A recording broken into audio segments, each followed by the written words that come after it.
রিজিকের মালিক আল্লাহ, এই কথার উপরে ইয়াকিন আর বিশ্বাস 100 রাখতে হবে। বাকি আল্লাহ কোনো না কোনো একটা উসিলা চায়, তোমাকে আমি রিজিক দেব, কিন্তু একটা উসিলা চাই। সে উসিলাটা বানাইতে যায় আমি যদি একটা হালাল কর্ম করি, হালাল কাজ করি, সেটা ছোট্ট হোক, রিক্সাওয়ালা ভাইদের রিক্সা চালানো, গাড়ির ড্রাইভারদের গাড়ি চালানো, হ্যাঁ, মুদির দোকানদারি করানো, রাস্তার ফুটপাতে জিনিস বিক্রি করা, এগুলাকে কখনো কেউ হেও চুকে দেখবো না, ছোট চুকে দেখবো না। এটা তাদের হালাল ব্যবসা। ওই চেয়ারে বসে কোটি কোটি টাকা কলমের খোঁচায় যারা দুর্নীতি করে খায়, দুর্নীতি করে টাকা পাচার করতেছে, তাদের চেয়ে 1000 গুণ ভালো এই রিক্সাওয়ালা ভাই, যে গায়ের শ্রম দিয়ে টাকা ইনকাম করতেছে। আর যে এসি রুমে বসে বসে কোটি কোটি টাকা কলমের খোঁচায় দুর্নীতি করে পকেটে ঢুকাইতেছে, তার চেয়ে 1000 গুণ ভালো ওই ভ্যানওয়ালা ভাইটা, ওই বাদাম বিক্রি করা, বুট বিক্রি করা, চানাচুর বিক্রি করা ভাইটা অনেক ভালো। আল্লাহর কাছেও দামি, দুনিয়ার মানুষের কাছেও তার ইজ্জত বেশি, সম্মান বেশি ওই চোরের চেয়ে, ওই ডাকাতের চেয়ে। যে ডাকাত কলমের খোঁচায় কোটি টাকা বিদেশ পাচার করে, যে ডাকাত কলমের খোঁচায় ঢাকাতে 10টা 20টা বাড়ি গাড়ি করে। ভাইয়েরা বন্ধুরা, এজন্য আল্লাহর নবী বলে, আমি কোনো কর্মকে ছোট চোখে দেখি না, আমাকে আপনি কাজটা দেন। খাদিজাতুল কুবরা রাদিয়াল্লাহু তাআলা আনহা তিনি মনে মনে ভাবলেন, কত সুন্দর কথা, কথা তো ঠিক, কোন কর্মকে কোনোদিন ছোট করে দেখা ঠিক নয়, সেটা যদি বৈধ হয়, হালাল হয়। ভাইরা বন্ধুরা, তিনি দিয়ে দিলেন, বলে ঠিক আছে, তাহলে তুমি আমার ছাগলগুলি রাখালি করতে পারো। আল্লাহর নবী, রহমতের নবী আম্মা জান খাদিজাতুল কুবরা রাদিয়াল্লাহু তাআলা আনহার অধীনে সর্বপ্রথম ছাগলের রাখালির দায়িত্ব নিলেন, চাকরি নিলেন। ছাগলগুলি তিনি রাখালি করতেছেন। সেই মরুভূমিতে পাথরের মধ্যে যে শ্যাওলা পড়ে, ওই শ্যাওলাগুলি মূলত এই ছাগলে খায়, দুম্বায় খায়। ভাইরা বন্ধুরা, দেখা গেল ছাগলগুলি যখন নিয়ে যান ঘরে ফিরান, অন্য দিনের চেয়ে ছাগল অনেক হৃষ্টপুষ্ট, অনেক পেট ভরে খানা খায়। কয়েকদিনের ভিতরেই ছাগলগুলির চেহারা পাল্টে গেল, বডির শরীর পাল্টে গেল, সুন্দর নাদুস নুদুস হয়ে গেল। আম্মা জান খাদিজাতুল কুবরা রাদিয়াল্লাহু তাআলা আনহা তিনি অবাক হয়ে ভাবতে লাগলেন, ঘটনা কি? আমার ছাগলের চেহারার রং বদলে গেল, ঘটনা কি? তাহলে আমার রাখাল কোথায়? সে ছাগল রাখালি করে, একটু দেখি। ঘরের ছাদের উপরে উঠলেন, ওইটা দেখেন মরুর দুলাল, আরবের মরুর দুলাল, রহমতের নবী, মায়ার নবী, পাথরের মধ্যে হেলাম দিয়ে তিনি আরাম করেন, আর ছাগলগুলি খানা খায়। ওই অবস্থায় দেখতেছে মরুভূমির উত্তপ্ত গরমের মধ্যে রহমতের নবী, মায়ার নবীর দুই পাশ দিয়ে 2টা বিষাক্ত সাপ ফনা ধরে নবীকে বাতাস দিচ্ছে। বাতাস, বিষাক্ত 2টা সাপ ফনা ধরে নবীকে বাতাস দিচ্ছে। সাপ ফনা ধরে মানুষকে কামড় দেয়, সাপ ফনা ধরে আমাকে আপনাকে কামড় দেয়, দংশন করে। আর আম্মা জান ঘরের ছাদ থেকে দেখতেছে, হায় আমার ছাগলের রাখালকে সাপ বাতাস করে, বাতাস। অবাক হয়ে গেলেন, তাকায় দেখতেছেন আরবের উত্তপ্ত মরুভূমির উপরে সূর্যের তাপ যেন ওই রাখালের গায়ে না লাগে গো। তাকায় দেখেন একটা মেঘের আবর তাকে সর্বদা ছায়া দেয়া রাখছে, চতুর্দিকে রৌদ্রের প্রখরতা, কিন্তু রাখালের উপরে কোনো রোদ লাগে না।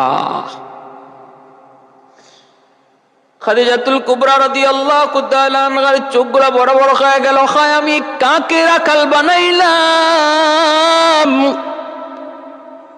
কারে আমি রাখালের পোস্টে পদ দিলাম? সে তো রাখাল হওয়ার উপযুক্ত না, রাখাল হওয়ার উপযুক্ত না, সে আরো অনেক বড় দামি মানুষ, অনেক সম্মানী মানুষ। আমি তো মানুষ চিনতে ভুল করলাম।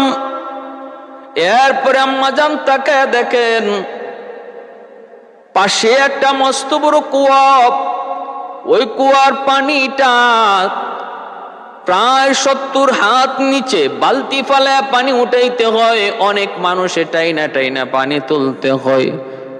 আম্মা জান দেখতেছেন আমার নবী, রহমতের নবী, ছাগল পালগুলি নিয়ে তিনি ওই কুয়ার কাছে গেলেন। আর কুয়ার পানিটা নিচ থেকে অটোমেটিক উপরে উঠে গেল। নবী বালতি ফালাইতে হয় নাই, কুয়ার পানিটা সমানে সমানে চলে আসলো। আর নবী আস্তে করে বালতির মধ্যে পানি উঠাইয়া তিনি পারে রাখলেন। ছাগলগুলি লাইন ধরে ধরে ভদ্রভাবে পানি খেয়ে খেয়ে পাশে যায় দাঁড়ায়। অথচ ছাগল কত বড় বিয়ারা জাতি, ছাগল কত বড় বিয়াদব একটা পশু, এটা যারা ছাগল পালে তারা জানে। ছাগল সে তো এমন উল্টা পাল্টা চলে, বাইল মতো চলা ছাগল জানেই না, সব কাজ উল্টা করে। আপনি সামন দিকে টান দিবেন, ছাগল আপনাকে পিছন দিকে নিয়ে যাবে। আবার পিছন দিকে নিতে চাইবেন, ছাগল সামনে যাইতে চাইবে। কোনো কাজে আপনার মন মতো সে করতে চাইবে না। পানি খাওয়াইতে চাইবেন, পানির বালতিটা আগে ফালাইয়া দিবে। কিন্তু আমার নবী, রহমতের নবী, যখন ছাগলগুলিরে পানি পান করান, ভদ্র মানুষের মতো ছাগল পানি পান করে পাশে যায় দাঁড়ায় থাকি। আল্লাহু আকবার। والليل مكي زلف محمد كترنم والليل مكي زلف محمد كترنم والشمس من رخساري أحمد كترنم والفجر مكي صبح رسالت کی بشارت والعصر में दौर नबूवत की बशारत हर फूल में रूय मदीना का तबस्सुम शाखों की लचक में बेक़दा का तकल्लुम यासीन से मौला ने कभी उनको पुकारा यासीन से मौला ने कभी उनको पुकारा हामीम कभी और कभी तासीन इशारा ये रमज़ है कुछ आशिक माशूक के माबैन समझा है जिन्हें खल्क़ में एक सरवर कौनैन समझा है जिन्हें खल्क़ में एक সরোবর কৌনাইন। ভাইরা বন্ধুরা, এই দৃশ্য আম্মাজান খাদিজাতুল কুবরা রাদিয়াল্লাহু তাআলা আনহা তিনি দেখলেন, অবাক হয়ে গেলেন।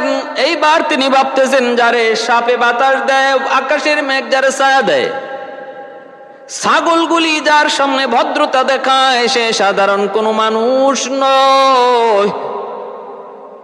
আল্লাহ নবী আসা মাত্রই আম্মাজান খাদিজাতুল কুবরা তিনি তার ব্যবসার ম্যানেজার, সুপারভাইজার, ক্যাশিয়ার তাদেরকে তিনি ডাকলেন।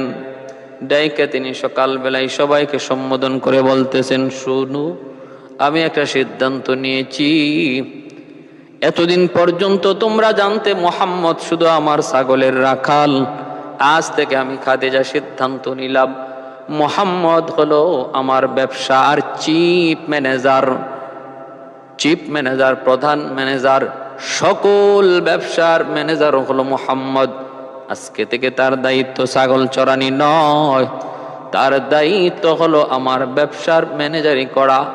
বলা মাত্রই ম্যানেজার নিষেধ করে, ম্যানেজার কয় মানতে পারি না, সুপারভাইজার কয় মানতে পারি না, ক্যাশিয়ার কয় মানতে পারি না। 2 দিন কয় ছাগল রাখালি করলো, 2 দিন কয় চাকরিতে ঢুকলো। এত তাড়াতাড়ি তার এত বড় প্রমোশন কেমন করে হয়, কেমন করে হয়? আম্মাজান খাদিজাতুল কুবরা বলে, এর ম্যানেজার, ক্যাশিয়ার, এই সুপারভাইজার, ভালো করে শুন রে, তোমাদের মানা না মানায় আমি খাদিজার কিছু আসে যায় না। কারণ আমি আমার রাখালের কাছে যা দেখেছি তোমরা তা দেখো নাই। আমি যা দেখেছি তোমরা তো তা দেখো নাই। অতএব ফালাফালি লাফালাফি করে লাভ নাই। চাকরি করলে করো, না করলে ভাগো। সাফ সাফ সিদ্ধান্ত মালিকের। এখন 3 জন চলে গেল চাকুরি সেইরা। এইদিকে আল্লাহ নবীকে চিফ ম্যানেজার বানায় দেওয়া হয়, নবীজি নিষেধ করেন। নবী বলতেছেন আপনি এমন সিদ্ধান্ত নিয়েন না, আমি মাত্র অ্যাটেন্ড করেছি, যোগ দিয়েছি, এখনো ভালো করে আমি সবকিছু বুঝি নাই, ব্যবসার দায়িত্ব আপনি আমাকে এখনই দিবেন, ব্যবসায় লস হবে। আম্মা জান খাদিজাতুল কুবরা বলেন না, আমাকে বোঝানোর প্রয়োজন নাই, আমি কম বুঝি না, আমি বুঝছেই এদ্দুর পর্যন্ত আইছি। অতএব তুমি হবে চিফ ম্যানেজার, তুমি হবে আমার ব্যবসার পরিচালনাকারী। 90 দিনের জন্য তুমি শাম দেশে চলে যাও ব্যবসার জন্য, নেও তুমি টাকা পয়সা নেও, 90 দিন তুমি শাম দেশে ব্যবসা করবা, এই দিকে আমি সামাল দিচ্ছি। আল্লাহর নবীকে 90 দিনের জন্য শামে ব্যবসার উদ্দেশ্যে আম্মা জান খাদিজাতুল কুবরা তিনি পাঠায় দিলেন। ভাইরা আমার, বন্ধুরা আমার, আরেকজন সিআইডি সাথে দিয়ে দিলেন। তুই শুধু দেখবি পথে ঘাটে কি হয়, একটু শুধু তুই লক্ষ্য রাখবি। ভাইরা বন্ধুরা, সিআইডি নবীর সাথে যোগ হয়েছে। আল্লাহ নবী ব্যবসার জন্য শাম দেশে যাবেন, সিআইডি শুধু সবকিছু লিখবে, রাস্তাঘাটে কি দেখলো কি হলো, এই কাজগুলি সিআইডি লেখা দায়িত্ব। সিআইডি দেখে আল্লাহু আকবার, মরুভূমি দিয়া এই মহামানবকে নিয়ে যায়। সিআইডি লেখে, হায় রে, আমি দেখি পাথরের কণাগুলি, ওখান থেকে একটা সালামের আওয়াজ ভেসে আয়, আসসালাতু আসসালামু আলাইকা ইয়া রাসূলুল্লাহ, আসসালাতু আসসালামু আলাইকা ইয়া হাবিবাল্লাহ। আওয়াজটা শুনতে পাই পাহাড়ের পাথর, গাছ গাছালি সব কিছু থেকে আওয়াজটা আমি শুনতে পাই। সিআইডি তার খাতার মধ্যে সব লিখে আর বলতেছে, আমি দেখলাম একটা আবর, মেঘের আবর সর্বদা মরুভূমিতে আমাদেরকে ছায়া দিয়া নিয়ে যায়। ভাইরা বন্ধুরা, এইভাবে যতগুলা সে সফরের মধ্যে দেখলো সবগুলা কারগুজারি সে লিখলো। 90 দিনে ব্যবসা তিনি গেলেন। এইদিকে ম্যানেজার এবং ক্যাশিয়ার, সুপারভাইজার যার যার বাড়িতে, বিবিরা কয় কি ব্যাপার, তুমি আজকে চাকুরিতে যাও না, ঘটনা কি? কয় চাকুরি করবো না। কয় কেন? কয় রাখালে ম্যানেজার বানায় দিছে, এই ম্যানেজারের অধীনে চাকুরি করবো না। বিবি কয় তাহলে আর চাকরি আছে কই, দ্রুত তাড়াতাড়ি যাও, নাইলে আমি তোমার ঘরে থাকবো না, কয়দিন আর না খায়া থাকবো, তাড়াতাড়ি চাকুরিতে যাও। তোমার কি হয়েছে? উনি কাকে কি বানাবে না বানাবে সেটা মালিকের সিদ্ধান্ত। তুমি যদি চাকরিতে না যাও তাহলে না খায়া মরবো আমি আর তোমার বাচ্চা। 3 জনকে 3 জনের বউ প্রেসার দিয়ে আবার পাঠায় দিচ্ছে। আয়া বলতেছে, মালিক আমরা ভুল করেছি, আমাদেরকে আবার ব্যবসায় নিয়োগ দেন। আম্মা জান খাদিজাতুল কুবরা বলেন, আমি জানি তোমরা আবার ফিরে আসবে, ঠিক আছে নেও, চাকরিতে আবারও তোমাদেরকে অ্যাটেন্ড করাবো, বাকি এর আগে তোমরা সাদা কাগজে সিগনেচার দাও। কয় কি, কোন বিষয়ে? কয় কথা হলো জীবনে কোনোদিন আমার ম্যানেজারের বিরোধিতা করবা না, এই মর্মে তোমরা যদি আমাকে স্বাক্ষর দাও, লিখিত দাও, তখনই তোমাদেরকে চাকরিতে বহাল করব, আর নতুবা তোমরা রাস্তা মাপো। কয় না, যে কোনো শর্ত আমরা মানতে রাজি। এই শর্ত মাইনা লিখিত স্বাক্ষর দিয়া তারা চাকরিতে আবার অ্যাটেন্ড করলো। আমার ভাইয়েরা বন্ধুরা, 90 দিন করে যায়, 89 দিন আম্মা জান খাদিজাতুল কুবরা 90 দিন শেষ হওয়ার কাছাকাছি টাইমে প্রতিদিন ছাদের মধ্যে 2টা স্বামীর দিকে তাকায় থাকে, দাস দাসীদেরকে নিয়ে ছাদে 2টা স্বামীর দিকে তাকায় শুধু অপেক্ষা করে, আর দাসীদেরকে বলে, দাসীরা একটু বল আমার নতুন ম্যানেজার কেমন, তোদের কাছে কেমন লাগে? বান্ধবীরা কয় ভালোই তো। কয় কথা কেমন? কয় কথা অনেক সুন্দর। চরিত্র কেমন? কয় চরিত্র অনেক সুন্দর। কয় চেহারাটা কেমন? কয় চেহারাটা অতি সুন্দর। এমন চেহারা আমরা জীবনে কোনোদিন দেখি নাই। মা আহসানা মিনকা লাম তারা কাত্তু আইনি ওয়া লাম আজমালা মিনকা লাম তালিদিন নিসাউ খুলিকতা মুবাররাআম মিন কুল্লি আইবিন কাআন্নাকা খুলিকতা কামা তাশাউ। হযরত হাসান রাদিয়াল্লাহু তাআলা আনহু বলেন, নবী গো, আপনার চেহারার দিকে তাকাইলে মনে হয় আল্লাহ আপনাকে জিগায় জিগায় বানাইছে। আপনার নাক মুখ চোখগুলা যেন আল্লাহ আপনার মর্জি মতো বানাইছে গো নবী। আপনি যেভাবে কইছেন যেন আল্লাহ ওইভাবে আপনার চোখ বানাইছে, নাক বানাইছে, কান বানাইছে। খুলিকতা মুবাররাআম মিন কুল্লি আইবিন, এত নিখুঁত ভাবে আল্লাহ আপনাকে বানাইছে।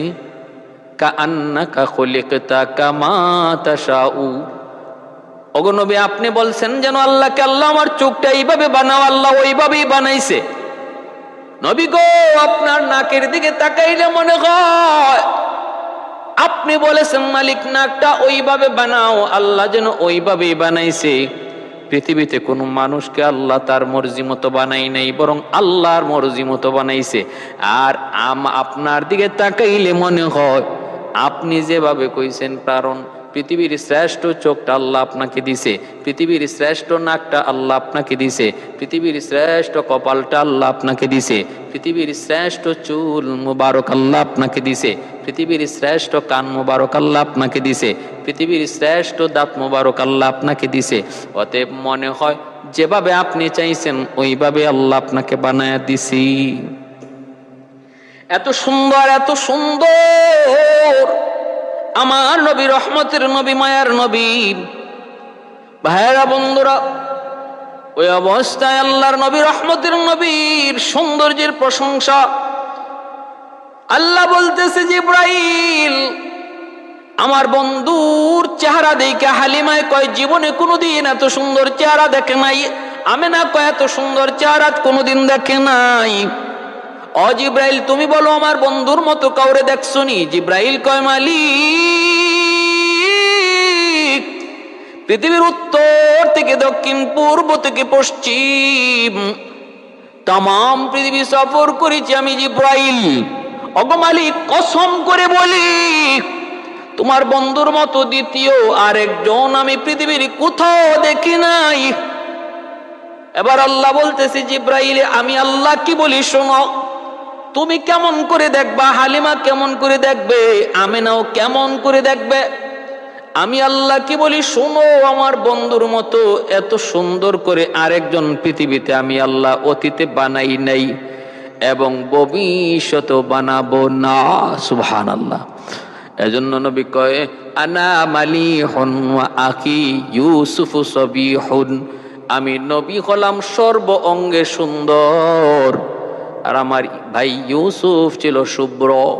ইউসুফ আলাইহিস সালামের সৌন্দর্য দেখে যদি মিশরের নারীরা তাদের হাত কেটে ফেলল, আম্মা জান আয়েশা সিদ্দিকা রাদিয়াল্লাহু তাআলা আনহা বলেন, তারা যদি আমার নবীকে দেখতো তাহলে হাত কাটা বাদ দিয়ে কলিজা কেটে ফেলতো, হুশ থাকতো না। সুবহানাল্লাহ। ভাইরা বন্ধুরা, আম্মা জান খাদিজাতুল কুবরা রাদিয়াল্লাহু তাআলা আনহা দাস দাসীদেরকে জিজ্ঞেস করে শুধু নবীর প্রশংসা শুনলে তার ভালো লাগে। বান্ধবীদেরকে জিজ্ঞাসা, বল না আমার ম্যানেজারের চেহারাটা কেমন, ঠোঁটটা কেমন, কপালটা কেমন, হাসিটা কেমন। ভাইরা বন্ধুরা, এইভাবে বান্ধবীরা যখন, এই দাস দাসীরা যখন প্রশংসা করে তিনি তখন হাসিতে, তখন তার অন্তরটা হেসে উঠে খুশিতে বাগবাগার বলতেছে, দাস দাসীরা শুন, আমার ম্যানেজার ফিরে আসা মাত্রই তোদেরকে মিষ্টি খাওয়াবো, তোদের যদ্দূর মন চায় তোরা তদ্দূর মিষ্টি খাবি। 90 দিনের মাথায় ছাদের উপর ওইটা আম্মা জান ছাদ থেকে নামে না, সারাদিন দাস দাসীদেরকে নিয়ে ছাদের উপর থেকে সামের দিকে তাকায় রইছে, কখন আমার ম্যানেজার ফিরবে গো, কখন আমার ম্যানেজার ফিরবে। হঠাৎ করে তিনি ডাক দেয়া বলতেছে, বা আমার দাস দাসীরা শুনরে, তোদের মিষ্টি খাওয়ার সময় এসে গেছে, কিছুক্ষণের ভিতরেই আমার ম্যানেজার তোমাদের মাঝে, আমাদের মাঝে চলে আসবে। দাস দাসীরা কয়, মালিক কেমন করে তুমি বুঝলা? স্বামীর দিকে আমরাও তাকায় আছি, কেমন করে তুমি বুঝলা তোমার ম্যানেজার চলে আসছে? কয় রে সখীরা, দাস দাসীরা ওই যে দেখ, স্বামীর দিকে তাকায় দেখ, ওই যে দেখ আকাশের এক টুকরা মেঘের আবর, এক টুকরা মেঘের আবর দেখা যায়, তোরা দেখোনি? কয় দেখি তো। আম্মা জান তখন বলে ওই মেঘের আবরটাই আমার ম্যানেজারকে ছায়া দিয়ে নিয়ে আসতেছে, কারণ এই মেঘের আবরের নিচে আমার ম্যানেজার দেখা যায় না এত দূর থেকে, কিন্তু মেঘের আবরটা দেখা যায়। এতে করে আমি বুঝে ফেলেছি, কারণ আমি তাকে যেদিন দেখেছিলাম মরুভূমিতে আমার ছাগলরা খালি করে, আর মাথার উপরে একটা মেঘের আবর তারে ছায়া দেয়, এই সেই আবর আমি দেখতেছি শামের দিকে। অতএব আমি নিঃসন্দেহে বলতে পারি আমার ম্যানেজার আসতেছে, তোরা মিষ্টি খাওয়ার জন্য প্রস্তুত হয়ে যা। সুবহানাল্লাহ, সুবহানাল্লাহ। ভাইরা বন্ধুরা, জন্য বলতেছিলাম অল্প সময়ের ভিতরে দেখা যায় আমার নবী আয়েশা হাজির। তিনি তো সিআইডির কাছ থেকে সব রিপোর্ট গুলা পাইলেন।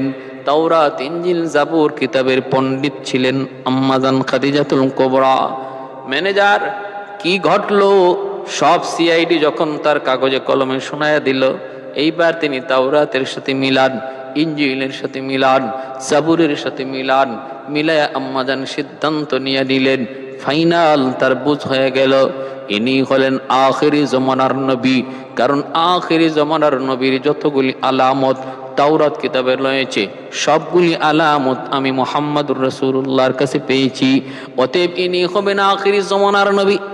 আখিরি জমানার নবীর টুট মুবারক কেমন হবে, তাওরাতের সাথে তিনি মিলান পেয়ে গেলেন 100-100। চেহারাটা কেমন হবে, তাওরাতের সাথে মিলান পেয়ে গেলেন 100-100। চুল মুবারক কেমন হবে, পেয়ে গেলেন 100-100। এইবার সব কিছু যখন মিলে গেল, তিনি তো বুঝে ফেললেন ইনি আখিরি নবী। তিনি তার দাস দাসীদেরকে বলতেছেন, দাসীরা রে, যা ম্যানেজারকে বল, এতদিন পর্যন্ত আমার ব্যবসা পরিচালনা করে চমক আর তমুক এত লাভ করতে পারে নাই। 90 দিনে মোহাম্মদ যেই পরিমাণ লাভ নিয়ে এসেছে, তার জানায় দাও আজ থেকে আমার ব্যবসার কোনো হিসাব আমি তার কাছে চাইব না, হিসাব চাইব না। ভাইরা বন্ধুরা, কেন হিসাব চাইবেন না? কারণ তিনি তো ভিতরে ভিতরে আমার নবীর প্রেমে পড়ে গেছেন, আমার নবীর মহব্বত তার অন্তর জুড়ে। কুল ইন কুনতুম তুহিব্বুনাল্লাহ ফাত্তাবিউনি ইউহিব্বুকুমুল্লাহ ওয়া ইয়াগফির লাকুম যুনুবাকুম ওয়াল্লাহু গফুরুর রহিম।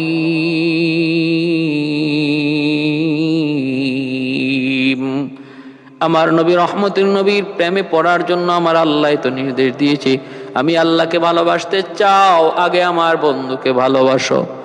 আমি আল্লাহকে পেতে চাও আগে আমার বন্ধুর অনুসরণ করো। আমার বন্ধুর অনুসরণ ব্যতীত আমি আল্লাহকে পাওয়া যায় না। আমার ভালোবাসা, আমার বন্ধুর ভালোবাসা ছাড়া পাওয়া যায় না, পাওয়া যায় না। ভাইরা বন্ধুরা, আল্লাহ নবী বলতেছে না না, হিসাব যদি আমার কাছ থেকে না দেন আমি চাকরি করব না। কারণ আমি হিসাব যদি না দেই আমাকে বিভিন্ন জনে বিভিন্ন কথা পরবর্তীতেও বলতে পারে, দোষ না করলেও আমাকে দোষী বানাইতে পারে। আমি এমনটা করতে রাজি না। এরপরে দিন যায়, পরের দিনই আম্মা জান খাদিজাতুল কুবরা, তার তো ঘুম ধরে না। ঘুমাইতে গেল আমার নবীকে স্বপ্নে দেখে, ঘুমিয়ে গেল নবীকে স্বপ্ন দেখে, জাগ না থাকতেও নবীকে স্বপ্ন দেখে। ঘুম নাই, খাওয়া নাই। প্রথম কারো অন্তরে যদি কারো প্রতি ভালোবাসা জন্মে, দেখবেন সর্বদা শুধু অশান্তি লাগে। ঘুমাইতে গেলে ঘুম ধরে না, চাটাচাটি করে, এইদিকে থাবায়। মা বলে, কিরে বেটা কি হইছে? কয় না কিছু হয় নাই। মশা তো না, বরং তার বান্ধবী তারে কুছায়, ঠিক না? যেখানে যা পায় সেখানেই বান্ধবীর নাম লিখে ফেলে। বাথরুমের ভিতরে ঢুকছে, বাথরুম করতো, সেখানেও কয় আই লাভ ইউ। মূলত টার্গেট নিয়ে লেখছে বান্ধবীর আই লাভ ইউ, কিন্তু টয়লেটে লিখার কারণে অর্থ দাঁড়াইছে আমি টয়লেটে ভালোবাসি। এই বুঝো তো নাই, ঠিক না? এই বুঝো নাই। কত কিছুর মাঝে নাম লিখে যুবকরা প্রথম প্রেমে। হ্যাঁ, হুজুরে ওয়াজ করতেছে আম্মা জান আয়েশা সিদ্দিকা রাদিয়াল্লাহু তাআলা আনহার ওয়াজ। আমার নবীর প্রতি কি পরিমাণ ভালোবাসা ছিল। মা আয়েশা রাদিয়াল্লাহু তাআলা আনহা কয়া যখন ডাক দেয়, তখন তো আলহামদুলিল্লাহ সুন্দর ওয়াজ শেষ হয়েছে মাত্র, এখন দেখা যায় এক যুবক হুজুরের টাকা দেয়, হুজুর হাদিয়া 50টা টাকা। হুজুরে কই তুমি আমার হাদিয়া দিচ্ছ? একজন ছাত্র মানুষ আমার হাদিয়া দিচ্ছ, টাকা পাইলা কই? হুজুর টাকা যেখানেই পাইছে। হুজুর আপনার ওয়াজটা শুনে আজকে আমার দিলটা ভরে গেছে। হয়তো ভালো কথা, আলহামদুলিল্লাহ, আমি তো আজকে নবীর পরিবারের সদস্যদের নিয়ে ওয়াজ করছি, তো তোমার কোন কথার মধ্যে দিলে লাগলো? কয় হুজুর, হুজুর আপনি তো আজকে মা আয়েশার ওয়াজটা করছেন। হুজুর আমি যারে ভালোবাসি হের নামও আয়েশা, যখনই আপনি আয়েশা কইয়া ডাক দেন তখনই আমার আয়েশার কথা মনে পড়ে যায়, আমার দিলটা তখন উতলায় উঠে। এই খুশিতে আমি আপনারে 50টা টাকা হাদিয়া দিছি।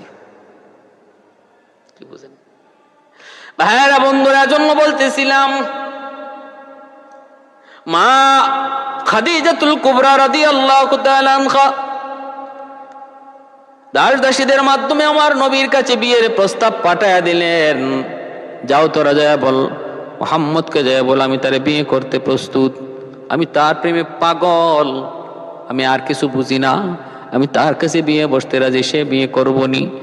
সখী যখন ইবান দাস দাসীরা আইসা আমার নবীকে আইসা বলতেছে, মুহাম্মদ কত অল্প দিনের ভিতরে তুমি এত উপরে উইটা গেলা, কপাল নিয়ে আইছিলা, একটা ভাগ্য লই আইছিলা, ম্যানেজার তো ম্যানেজারের দায়িত্ব পাইলা, হিসাব কিতাব দেওয়া লাগবে না। নবী কয় না আমার হিসাব দিয়াই আমি চাকরি করবো, না দিয়া চাকরি করবো না। কয় এই সুযোগ কেউ হাতছাড়া করে? নবী কয় আমার সুযোগ নেওয়ার দরকার নাই, দরকার নাই।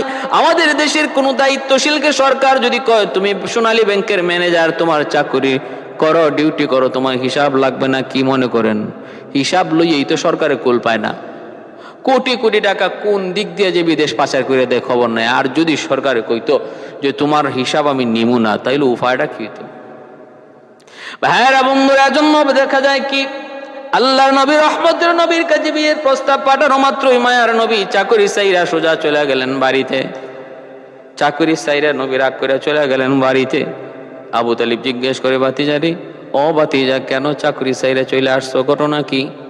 নবী বলতেছেন, চাচা যান চাকরিটা ভালোই ছিল, কিন্তু মহিলা বেশি সুবিধা না। কই কেন, কি হয়েছে? কয় আমারে বিয়ার প্রস্তাব দিছে। কোন তো চাচা, এটা কেমন হইল? আমি গেলাম তার এখানে চাকরি করতে, হে আমারে বিয়া করতো। নবী কই এটা কও কি তুমি? হের বয়স 40, তোমার বয়স 25, এটা কেমনে হয়? কয় চাচা আমার কথা আপনি বিশ্বাস করেন না, আমি জীবনে মিথ্যা বলছি? আবু তালিব বলে, হ চাচা বাবা তুমি তো মিথ্যা বলো না, তোমার কথা তো সত্য, কিন্তু এটা কেমনে? বলে কেমনে আমি জানি না, হে আমারে বিয়ে করব, আমি চাকরি চাইরে চলে আসছি। আল্লাহর নবীর চাচা আবু তালিব কয়, ঠিক আছে বাতিজা, চাকরি লাগবে না, তুমি থাকো, কোনো কাজ কাম লাগবে না, আমি তোমারে খাওয়াবো। আল্লাহর নবী চলে আসলেন। পরের দিনই দেখা যায় আম্মা জান খাদিজাতুল কুবরা মায়ার নবীর খুঁজে তালাশে আবু তালিবের বাড়ির সামনে হাজির, হাত জোর করে দাঁড়ায় আছে। আবু তালিব কয়, খাদিজা তুমি আরবের এত বড় একজন ধনী ধনাঢ্য মহিলা, আমার বাড়ির সামনে ভিক্ষুকের বেশি কারণ কি? আম্মা জান খাদিজাতুল কুবরা বলে, আমি আপনার কাছে ভিক্ষা চাইতে এসেছি, ভিক্ষা। নবীর চাচা আবু তালিব কয়, আমার কাছে ভিক্ষা দেওয়ার মতো তো এমন কোনো সামর্থ্য নাই, তোমাকে ভিক্ষা দেওয়ার মতো আমার কোনো সামর্থ্য নাই। কি আছে আমার কাছে এমন যে আমি তোমারে ভিক্ষা দিব? আম্মা জান বলতেছেন, আবু তালিব আমি এমন জিনিস আপনার কাছে ভিক্ষা চাই যেটা আপনার কাছেই শুধু আছে, আর কারো কাছে নাই। বলে কোন জিনিস? বলে সেই জিনিসটা হলো আপনার বাতিজা মুহাম্মদ। সুবহানাল্লাহ, আপনার বাতিজা মুহাম্মদ, আমি তার কাছে বিয়ে বসতে চাই। আমাকে আপনি আপনার ছেলের বউ বানায়া গরিব এই বাড়ির উঠানটা ঝাড়ু দেওয়ার একটু সুযোগ করে দিন, সুযোগ করে দিন। আল্লাহর নবীর কথা এখন আবু তালিব বুঝলেন, ঘটনা তো আসলেই সত্য। দেখা যায় খাদিজা আমার বাতিজার প্রেমে এত পাগল, যেই খাদিজাকে বিয়ে করার জন্য আরবের বড় বড় ধনী যুবকরা, ধনী ফ্যামিলির লোকরা পাগল। খাদিজা পাত্তাই দেয় না। হ্যাঁ, কোনো কি কয়, নো চান্স, কোনো জায়গা নাই, কয় এঙ্গেজ, ফুলফিল, সুযোগ নাই। এর আগে দুটা বিয়ে করেছেন, স্বামী মারা গেছে। এরপরে আম্মাদানের কাছে আরো কত প্রস্তাব বিয়ের, বসতেই রাজি না, কাউকে পছন্দ করেন না। আবু তালিব বলতেছে, খাদিজা আমার ভাতিজার একটু জিগায় লই, ভাতিজা ও ভাতিজার সুযোগ, বাবা তুমি যা বলেছিলা তা তো সত্য, খাদিজা তো আমার বাড়িতে চলে এসেছে, দরজার সামনে দাঁড়ানো, ভিক্ষা চায়, বাবা তোমাকে ভিক্ষা চায়। ও বাবা আমি কেমন করে জবাব দিব, সিদ্ধান্ত আমি দিতে পারি নাই, কারণ তোমার অনুমতি ছাড়া। বাবা তুমি রাজি নি? আল্লাহর নবী রহমতের নবী বলতেছেন, চাচা জান আমি রাজি আছি, তবে শর্ত আছে তিনটা। কয়টা? শর্ত আছে তিনটা, যদি 3 শর্ত মানে তবে আমি বিয়েতে রাজি, নতুবা রাজি না। ভাইরা বন্ধুরা, আবু তালিব চলে গেল খাদিজার কাছে, যায় বলতেছে, খাদিজা আমার ভাতিজা এক কথার মানুষ, 2 কথা জানে না। আমরা তো কথা মিনিটে মিনিটে পাল্টাই, মিনিটে মিনিটে কথা বিক্রি করি, ওয়াদা বিক্রি করি, মত পাল্টাই। আওয়ামী লীগের লোক আইসা যদি 7 আপ খাওয়ায়, কয় টেনশন করবি না, নৌকায় ভুট্টা তোমার এই দিব। বিএনপির লোক আইসা যদি আবার তারে কফি খাওয়ায়, কয় ভাই কসম করলাম ভুট্টা তোরেই দিমু। জামাতের লোক যদি আইসা তারে আবার ডিম খাওয়ায়, কয় কসম করলাম এবার দাড়ি পাল্লায় ভুট্টা দিমু। মুহূর্তের ভিতরে আমাদের কয় কথা? 100 কথা। আর আল্লাহ নবী রহমতের নবী, তিনি ব্যাপারে আবু তালিব বলতেছে, খাদিজা আমার ভাতিজা এক কথার মানুষ, 3 শর্তে তোমাকে বিয়ে করবে, শর্ত যদি তুমি 3টা মানো। শর্ত যদি তুমি 3টা মানো। বলে শর্ত 3টা কেন? 90টা দেন, আমি মানতে রাজি, আমার কি পয়সা করি অভাব আছে নাকি? আবু তালিব চলে গেলেন, যা বলতেছে, ভাতিজা সুযোগ আইছে রে ভাতিজা, শর্ত আরো বাড়া। বলে কি হয়েছে? কয় 90টা দিলেও মানবো। ভাতিজারি দীর্ঘদিন পর্যন্ত অনেক কষ্ট করে চলতেছে, অভাবের সংসার, এবার একটা সুযোগ হাতে আইছে, হাত ছাড়া করা যাবে না, ভাতিজা শর্ত একটু বাড়া না। হে নিজেই তো দোয়া দিছে, শর্ত একটু বাড়া না। আল্লাহ নবী কয়, চাচা বাড়ানো লাগবে না, শর্ত আমার 3টেই। তে ভাতিজা একটু গাড়াইয়া কইবে, ভাতিজা একটু গাড়াইয়া কইবে, জীবনে যেন আর কষ্ট করা না লাগে, বুঝিয়ে শুনে কইবি। আচ্ছা চাচা ঠিক আছে, যান, যাই বলেন 3 শর্ত মানতে রাজি? বলে হ মানতে রাজি। তাহলে তুমি বলো। আল্লাহ নবীর সামনাসামনি এবার নবী বলতেছেন, 1 নাম্বার শর্ত, আপনার যত ধন সম্পদ আছে, নবীর চাচা আবু তালিব খুশি যে নবী বলে ফেলবেন সমস্ত ধন সম্পদ মালিক আমারে বানায় দিবা। আবু তালিবের মনে মনে এই কথা, কিন্তু নবী বলতেছেন, আপনার যত ধন যত সম্পদ, সমস্ত ধন সম্পদ আপনি গরিবের মাঝে বন্টন করে দিয়ে দিবেন, গরিবের মাঝে সেটা বন্টন করে দিবেন, দান করে দিবেন। আম্মা জান খাদিজাতুল কুবরা বলে, ঠিক আছে আমি মানলাম, সকল অর্থ সম্পদ গরিবের মাঝে দান করে দেব। নবীর চাচা আবু তালিব পাশে থেকে বলতেছে, ভাতিজা 2 নম্বরটা একটু কইও। এইবার আল্লাহ নবী বলতেছে, 2য় শর্ত, আপনার যে এত বড় বড় অট্টালিকা, এত বড় বড় বাড়ি, ওই বাড়িগুলি আপনি যাদের বাড়ি নাই, যারা ভূমিহীন, তাদেরকে আপনি বসবাসের জায়গা করে দিবেন। আর আপনাকে নিয়ে আমি একটা খেজুর পাতার ছাউনি দিয়ে একটা কুঁড়ে ঘরের মধ্যে থাকবো। আপনার অট্টালিকা বিশাল বিশাল প্রাসাদ, আর অট্টালিকার মধ্যে ভূমিহীন মানুষদেরকে জায়গা করে দিবেন, পারবেননি? আম্মা জান বলেন, আমি কবুল করে নিলাম। নবীর চাচা আবু তালিব নবীর আয়েশা একটা খুচা মারছে, ভাতিজা ও আব্বা, আব্বা একটু এখনো সুযোগ আছে, কোন মাথা মুথা ঠিক আছে নি? নবী কয়, সব ঠিক আছে চাচা, একটু ধৈর্য ধরে। ভাতিজা আর একটা মাত্র আছে, একটু কইও। আচ্ছা ঠিক আছে। আল্লাহ নবী রহমতের নবী, মায়ার নবী 3 নম্বর শর্ত বলতেছেন, আমার 3য় শর্ত হলো, আমার বাবা আমার মা আমাকে সম্পদ দেয়া যায় নাই, আমার কোনো সম্পদ নাই, আমি একজন গরিব মানুষ, আমি আপনাকে বিয়ে করে থাকবো 1 দিন 2 দিন নয়, সপ্তাহে সপ্তাহ চলে যেতে পারে, আমার চুলায় আগুন জ্বলবে না, আমি আপনাকে খাবার জোগাড় করে দিতে পারবো না, সপ্তাহ যদি তোমাকে না খেয়ে থাকতে হয়, কোনো উ শব্দ বলা যাবে না, এই শর্তে তুমি রাজি নি? আম্মাজান খাদিজাতুল কুবরা বলে, এই শর্ত আমি মানতে রাজি। আবু তালিব কয়, তুই তোর বিয়া কর, আমি তোর বিয়াত নাই। আমার ভাইরা, রহমতের নবী, মায়ার নবী চাচাকে ধরা ধরা বলতেছে, চাচা দান করার ভিতরে শান্তি, ভোগ করার মধ্যে শান্তি নাই রে চাচা, ভোগের ভিতরে শান্তি নাই, দানের মধ্যে শান্তি। আম্মাজান খাদিজাতুল কুবরা রাদিয়াল্লাহু তাআলা আনহা নবীর তিনটা কঠিন কঠিন শর্ত মেনে নিয়া, সব শর্ত মেনে নিয়া নবীর পবিত্র বিবি হয়ে গেলেন। খেজুর পাতার ছাউনির মধ্যেই নবীকে নিয়ে থাকেন। ভাইরা বন্ধুরা, ও ভাইরা, সবগুলি সম্পদ আমার নবীর অধীনে দিয়ে দিলেন।